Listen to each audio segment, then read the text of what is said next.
So, hello everyone, and welcome to our second webinar. So this webinar is going to focus on how to get a quality feed for your Google Shopping campaign. So focused on how to get a product feed from your website and a quality product feed at that, since it's important for getting the best result out of your Google Shopping campaigns. You also see I've got Trevor here with me, who will be presenting the webinar itself, but I'll go through some of the preamble and introductions. So before we get stuck into the presentation, before we start, these slides as well as a recording of the webinar will be available after the webinar. We'll also send out a recording and the slides to everyone who has registered. Please ask any questions through chat. We'll collate them as we go through the presentation, and then there'll be a dedicated Q&A session at the end where we will go through and answer your questions. So then your speaker today, so I'll be handing over to Trevor Glenn in a moment. So he is Chief Operating Officer here at Dynamic Creative. He has a very technical background. He's a software engineer by training, but I'll also hand over to him since he's more than capable of describing himself. Yeah, thanks, Ollie. Yes, I am a software engineer by trade. Don't write that much code anymore. My role means that I don't get a lot of time to do that. But what I do is oversee the teams here at Dynamic Creative, and so I get a unique opportunity to see how not only our software gets developed and how important that is, but also how these shopping campaigns are run and managed. So we're going to run into and talk about some of that today. So thank you, Oliver. So what we're going to touch on today is a number of different topics, but what the most importantly is starting with how to produce a product feed from your website. We're then going to move into 4 areas of optimization that you can perform on your feed in order to produce the best Google Shopping campaign that you can based upon the information on your website. So the 4 areas that we're going to cover off today are the product type field element, the Google product categories field element, excuse me, GTINs, what they are and why you need them, and where you can get them, as well as shipping information as well. So let's start out with what a product feed is. So you can see on the screen there an example of a product feed. This one's a Google Sheets product feed, but what we mostly deal with is XML-based product feeds that come directly from the websites and the e-commerce platforms of our customers. Now what's really important to note with this is that the product data must always be kept up to date and must match exactly what's on your website. So you can see some of the fields there that relate to the data from a website, so the ID of the item, title, description, the product category and product type, both of which we'll get into detail on that a bit later, the link to the product, a link to an image of the product, its condition and availability, and the price. What is very important to note is that, as I said, that those elements must match the data that's on your website. For example, if you have the wrong price in your feed, as Google spiders your website and it looks up and matches those prices, if they don't match, individual items can get disapproved in your feed. And if there are too many items that don't match what's in your feed and on your website, you can get your whole feed disapproved and your shopping ads completely turned off. So it is very, very important that you have the technology in place to keep that data up to date all the time. So getting a product feed is simpler now than it used to be. It is something that a lot of the e-commerce platforms are built in natively, and if not, there are certainly many, many plugins or extensions available on app stores or the equivalent marketplaces that exist on these platforms. There are some resources that we'll provide at the end of this webinar where you can find out a bit more information about these plugins and the inbuilt features of these platforms.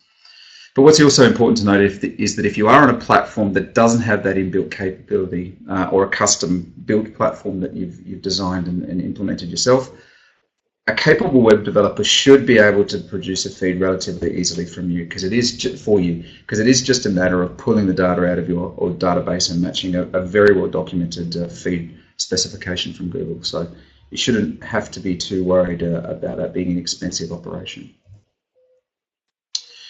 So you've got your web developer to produce the feed, or you've installed these plugins, but what we want to go through today is a few items that are really important to ensure you get right, because not only will they affect the way your shopping ads are shown in Google, but they will also affect your ability to optimize the campaigns that are from this, and also the results that you get from your advertising in Google Shopping. What we're going to talk about today are 4 of these 6 items that we've got below. The product type, as mentioned, product categories, GTINs and shipping costs. The 2 that we're not going to touch on, because we want to have a separate webinar for these 2, are product descriptions and product titles. They're very important, and we feel that they constitute a webinar for themselves. So that'll be one that the next webinar that we'll be talking about. So the first thing that we're going to talk about is the product type. Now, product type is something that you enter and put into your feed. It's not something that Google specifies that you need to have. It's not required, but we find that it's very, very important for you to be able to categorize your website, categorize your shopping campaigns, and bundle like products in a way that makes sense to you. And the example you can see here is we've just taken a screenshot of an example website that has electronics, computers, clothing, books, and gifts as the top level categories on that website. Underneath the electronics category, we have televisions, cell phones, and media players as the next level of categorization. And then we've got LCD TVs, LED TVs, and 3D TVs as subcategories within the television group. So each one of those, that's when we talk about the product type. We recommend that you use those categories that are on your website and pass that through in your feed. Now, there's 2 reasons for doing this. First of all, it allows you to do bids and budgets based upon the categories that you've already designed on your website. So you're used to knowing that LCDs are part of your televisions group, which are part of your electronics group. So it actually helps you to be able to structure your campaigns in a logical way that allows you to put your bids and budgets aligned to your business goals. The second thing that I actually only found out this week myself is that the product type information is also used by Google in order to find keywords or search terms that are relevant to your products.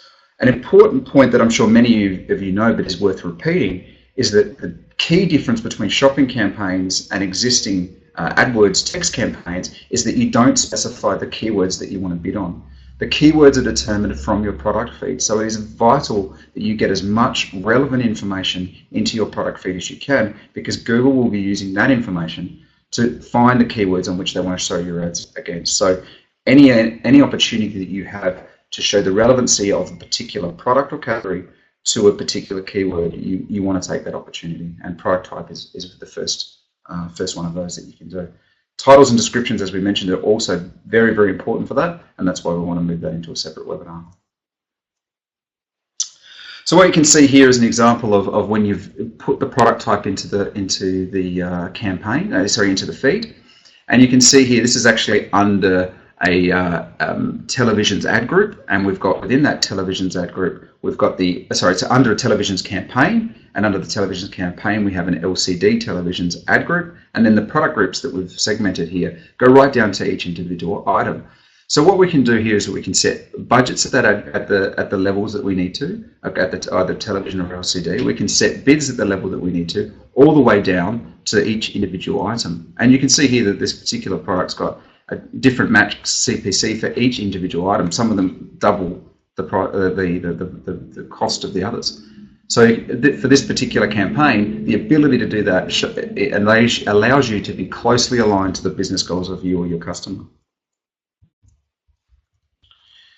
The next thing we're going to talk about is the Google product categories. So the Google product categories is a set of categories, a taxonomy of categories that Google defines. And these taxonomies, this taxonomy has been defined across, I think it's about 9,000 different categories that allow you to put any single product that you would ever sell on your website into one of these categories. So this is determined by Google. It's not something that you can just make up your own categories. You have to map them to the categories that exist on your website.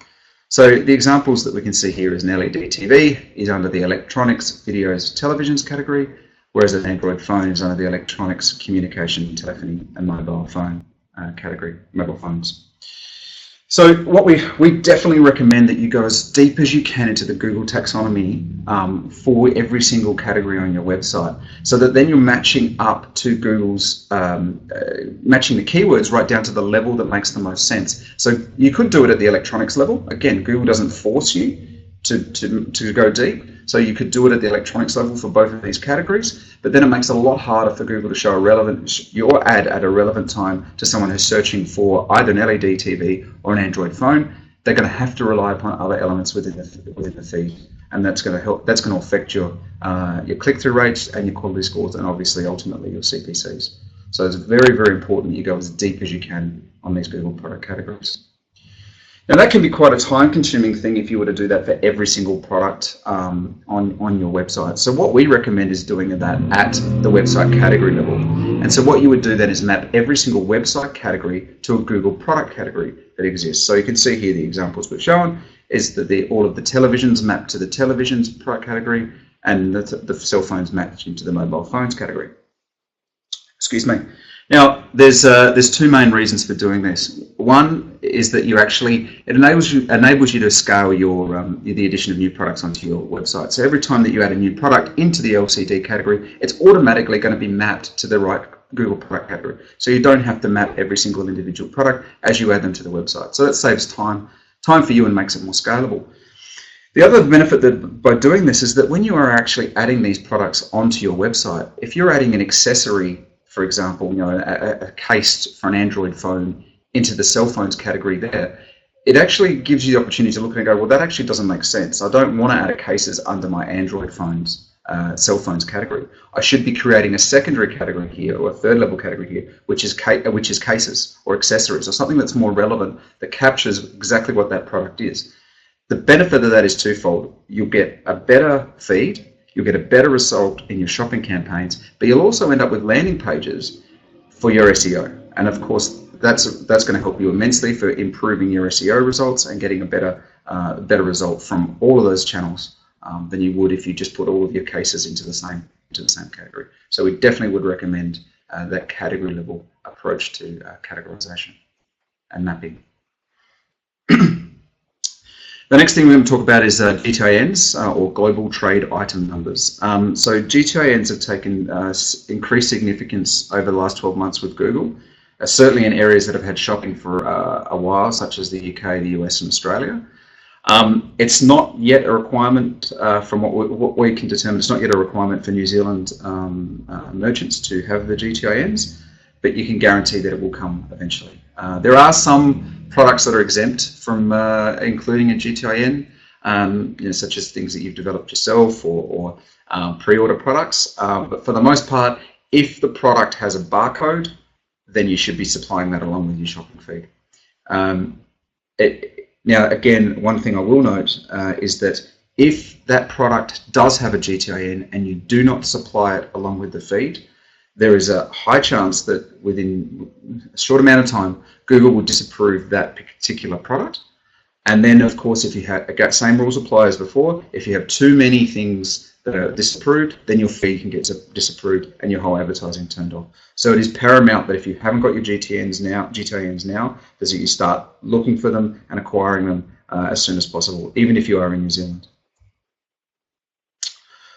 So that's great for me to say that, but where can you get them?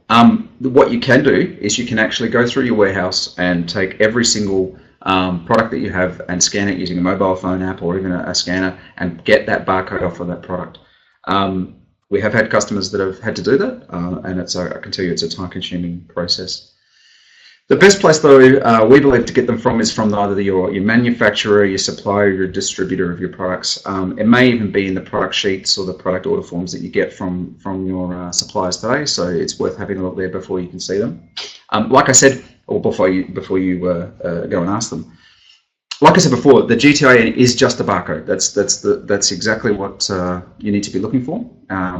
And that's why you can just scan them off the products. So GTINs, other names for them, you might have heard of them, are barcodes, UPCs, EANs, JINs, or even ISBNs on books is another GTIN. One One point to note is that with eBay, I believe you have to provide an EAN 13 regardless of what the length of the GTIN is, because they can all be different lengths. With Google, you have to supply the GTIN exactly as it appears on the product, because if you don't do that, it will actually get disapproved. So for eBay, they require it to be a certain length, but Google require it to match exactly what is on the product itself. So it's just a gotcha to be aware of if you're migrating from an eBay store into Google Shopping. So finally, we're going to touch on shipping requirements. Google require the estimated shipping costs for that product to get to the customer's location. So Google will, based upon the information that's in your feed, that's in Merchant Center, and the customer's location, estimate the costs and show that as part of the ad. So it's very, very important that you get this right, because again, if you get this wrong and Google determine that through their normal checks, your products can get disapproved and your feed disapproved. So these things are very, very important to maintaining your ads being shown in shopping. If you've got simple requirements for shopping using flat rate or free shipping options, it can be just easily done as a setting in Merchant Center. There are the opportunities for API integrations if you use Australia Post, TNT or Toll as your shipping providers. Or if you've got a complex situation, that you can do rate tables in the Merchant Center as well. They will of course then, and most of these solutions do require the weight to be passed through as part of your feed. So you must ensure that that comes out of your CMS or your shopping cart as well, because that is then used to calculate the pricing based upon a rate table, as you can see here. So for example, this rate table, if the order was estimated to be 16 kilograms and it was being shipped out to the rural New South Wales, it will cost $20.95, and so Google will automatically put that on top of the cost when it shows the ad. If the weight is 54 kilograms but it's being shipped locally to a Sydney metro location, then the shipping rate is only $19.95. And so Google looks this up based upon, again, the weight that's in the feed, the location of the user, and this particular rate table or API integration. So just a recap of what we've been through today, we've covered off how to produce a product feed for your website using those plugins, and we'll give you some resources for that after this webinar. The importance of the product type and how you can use that to segment your Google Shopping campaigns, and also the value that it can drive to more keywords. The Google product categories and how it's necessary for you, again, for keywords, and why it must be as deep into your the categorization as possible. The importance of GTINs and perhaps where you might be able to find them, and shipping, including the weight or the shipping or the shipping price information in the feed is very, very important as well. So some resources, again, we'll send this out so you can have a look at this and do your own research for your own shopping cart. It would be remiss of me not to mention our AdChampion shopping software solution that takes one of these shopping feeds and produces that granular AdWords campaign based upon the product type that's in the feed. So that software is available for a free trial. So we would welcome any of you on the webinar today to try out the shopping software and give us your feedback. So now into questions and answers. So questions and answers. I did note that there were a few people who were unable to join us until partway through the webinar. So just a reminder that we will send out a recording and the slides as well, so you'll be able to go back and view anything that you did miss at the start. So then I also know it takes a while to type any questions into the chat box, so I might just get us started off with a pretty common one. So with feeds, Trevor, what would you say is the most common pitfall that we have with feeds from clients and not having the correct information? Yeah, I would say the two biggest items that we would see is the incorrect pricing. So for whatever reason, whether they've used it's a manually created feed, or it's a feed that for whatever reason is not taking the right price element from the website. It's using an RRP instead of the actual price that's being advertised. That leads to disapprovals. Definitely see that. The other one, and because I think it's quite tricky at times, is the shipping. The shipping weight coming through as the wrong data element, and then also the shipping costs not being mapped correctly in Merchant Center. So that's certainly two that we see a fair bit, and probably the biggest reasons to why feeds get disapproved. That's I guess the important thing is getting your feed up there first of all and approved by Merchant Center is the first step. Then you can think about optimization opportunities that might exist around titles and descriptions. Hence why our next webinar will cover off a bit more on that. Okay, so don't have any questions yet. I guess is there anyone out there who does have a question but just hasn't had a chance to type it in yet? We've still got time, so we're happy to wait for people to ask their questions. I guess another common question our clients have is often in regards to shipping situations, our clients don't exactly know the exact specifications of how shipping works. They've just got a plugin on their site that manages that. What is our recommendation on how to approach those situations where the shipping just happens on site and we don't have full visibility over how that all works behind the scenes? Yeah, sure. The best you can do is estimate the shipping in that situation, is come up with a rate table that closely matches the shipping information that's provided. They should also try and talk to their shipping provider and see if they're able to provide that rate table for you in a way that you can put into Merchant Center. And finally, recommend that if you can't do either of those and it's preventing you, maybe you'd want to consider one of those shipping providers that have their API integration into Merchant Center. That might be something that's worth considering as well. Okay, so no questions. Well, I guess we'll give it another minute, but if there's no questions, I guess we can wrap up the webinar early, and as I mentioned, we'll send out a recording and a copy of the slides for you to review later.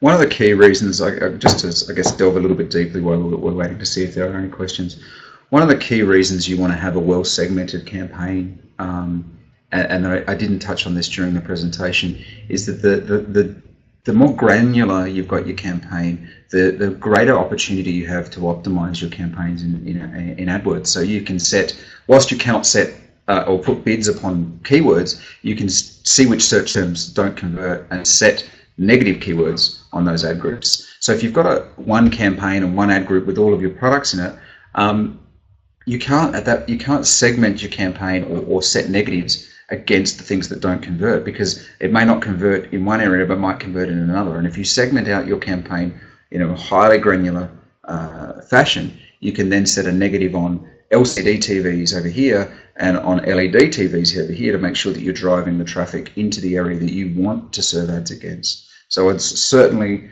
recommend that you do seriously consider segmenting those campaigns as deeply as possible. It does add an optimization overhead. You will have to, there's a lot, if you're doing it manually, you will have to do it. There's a bit of manual work to be done to keep it up to date, to add in new items, and so that you can bid against on those new items. But it certainly is a better way to be able to optimize those campaigns.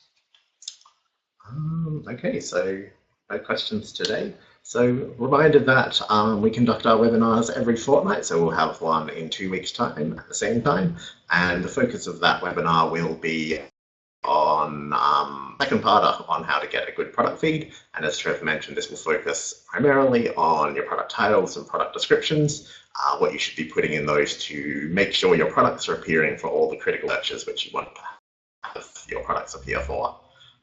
So thank you for attending, and we hope you will join us in a fortnight's time. Thanks. Bye. Thanks all.